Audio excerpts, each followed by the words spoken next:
More passages from the book Beyond Shame. This book is for anyone who struggles with sexual shame, certainly including CSA survivors, but not only for them. This part is on hormones and kind of the chemistry of what goes on in our bodies with sex, which I think is good information for everybody. I certainly did not get great sex ed in school. I know a lot of other people didn't either. Sex is both healthy and risky because sex connects us. This is an inescapable truth built into the very act of intimacy. By the way, I'm going to be saying intimacy instead of sex because I think if I say that word too many times, it suppresses the video. Physical connection. Even if we're in it just for the physicality, only to fulfill an urge, we're still connecting with another person. Purity culture has weaponized this truth to say that if we connect with someone sexually and then decide to move on from that person, we will be irreparably harmed. That is not true. Being intimate doesn't automatically mean harm is in our future. Even if harm occurs, we have tools to heal. Helen Fisher, senior research fellow at the Kinsley Institute, denies that casual sex is really possible. Quote, when you peak during intimacy, you get a real flood of oxytocin and vasopressin, and these are the basic bodily and brain systems for attachment. Don't have intimacy with somebody you don't want to feel something for. Fisher has never been part of any form of organized religion, so these statements are based on her scientific research. She's not assigning a moral value to her conclusions, and we're not going to either. Testosterone is what Fisher calls the hormone of intimate desire, and it's at the core of our feelings of intimate attraction and intimate desire, regardless of our biological sex. The more testosterone we have, the more strongly and more often we experience desire. The less we have, the fewer intimate feelings we experience. And in case you're wondering, no, low T doesn't correlate with asexuality. That's a whole different thing. Nearly everything that feels good activates dopamine. Whenever we feel dopamine, our brains immediately want more. Dopamine signals goodness to our brains, and we will do whatever we can to feel it over and over again. Dopamine produces more testosterone and vice versa. As both increase, so does intimate desire. Touches produce oxytocin, the chemical responsible for providing calming feelings. Oxytocin suppresses our stress hormones, which are called cortisol and adrenaline. When oxytocin is flowing, we feel less stressed and more at ease. It's the chemical that makes us feel close to someone, producing feelings of trust and calm.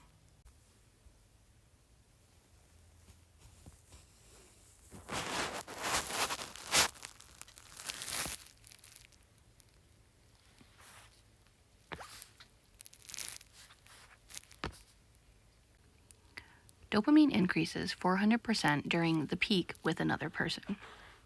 Oxytocin and vasopressin, the hormones of connection and calm, are also the hormones of attachment, and they peak to extreme levels during the peak as well. These chemicals spike during every peak, but only half as high during self-pleasure as when we're with another person. As soon as these chemicals disappear from the brains, a new chemical called prolactin rushes in to replace them. Prolactin is the hormone that makes us feel satisfied. Prolactin also is a dopamine inhibitor, meaning that when prolactin is around, dopamine is not. Higher levels of prolactin equal lower levels of dopamine. Prolactin makes us feel satisfied and satiated. For biologically male people, prolactin is the chemical that makes us feel sleepy after intimacy. If cortisol and adrenaline stick around because they're preventing dopamine and oxytocin from suppressing them, we won't enjoy intimacy as much, or we may be unable to have intimacy. These are the chemicals of our flight, fight, freeze response, an alarm system that might be triggered when we've experienced trauma. If we've had sexual experiences with people who have made us feel unsafe or who have perpetrated violence against us, it's harder for our bodies to dial down our stress hormones. Instead, they can be heightened. While this response is potentially scary and frustrating, our bodies are working precisely the way they're supposed to, telling us, be careful here. This might cause us harm. Cortisol and adrenaline can also be present as a result of the messages that we've been told about intimacy, such that intimacy outside of a certain context is dangerous. They prevent us from feeling arousal. These chemicals explain why people who have grown up with a intimate ethic that says don't have intimacy outside of marriage or else might have trouble having intimacy even after they're married. These stress hormones, unfortunately, don't just magically disappear on command, even if we've worked through our shame. We have to manage them with new experiences, practice, time, and often the help of a good therapist. Oxytocin and vasopressin are the hormones that build up over time with repeated interaction and release suddenly during intimacy. They are our hormones of attachment, and attachment as a whole also builds over time. As we have experiences with our romantic partners, including brief touches, hugs, and intimacy, our baseline levels of oxytocin and vasopressin increase. The more oxytocin and vasopressin is in our systems, the more we feel secure, calm, trusting, and connected to our partners. As these feelings increase, cortisol decreases, but that build doesn't happen suddenly. It's a slow process occurring over months and years. During the peak of intimacy, hormones spike suddenly, as we saw earlier, by roughly 400%. This spike can contribute to building our baseline of connection with a person, or it can be a one-time event. Regardless, the spike of these incredibly powerful hormones affect us no matter what our baseline is. All the chemicals we've been describing work together toward one thing: connection. Even dopamine plays a part in this, keeping us returning for more, until it doesn't anymore, but that's also for the next chapter. When we have intimacy with someone, we can't stop these processes from happening in our brain and our bodies. They're unavoidable, and they affect us no matter what. So if the chemicals that are released during intimacy all work toward the same goal of connection, then it's starting to become clear why there's no such thing as casual intimacy. The idea of no strings attached intimacy is untenable because these chemicals are strings. They're strings that connect us to people who are helping to produce these chemicals in our bodies. If connection is an inevitable byproduct of intimacy, then the risk that intimacy carries can be summed up in 2 words: broken connection. Researchers have demonstrated that pain from a broken heart has the same physiological effects as a bodily injury.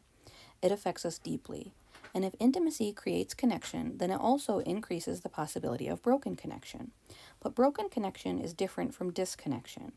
And I'm proposing that by understanding the biological realities of intimacy, we will be able to mitigate the risks of broken connection and instead have a choice in the ways we disconnect. The trust floor. The first strategy for mitigating the risk of broken connection hinges on our hormonal wiring. Building our oxytocin and vasopressin floor. I'll call this the trust floor, because these are the chemicals of attachment and the chemicals that make us feel calm and connected. Building this floor in a relationship allows us to get over the prolactin slump more effectively. It's pretty easy to do because our trust floor is formed by spending time with our partners. Research shows that the less of a trust floor we have established in our relationship, the more likely intimacy will lead to broken connection instead of furthered connection.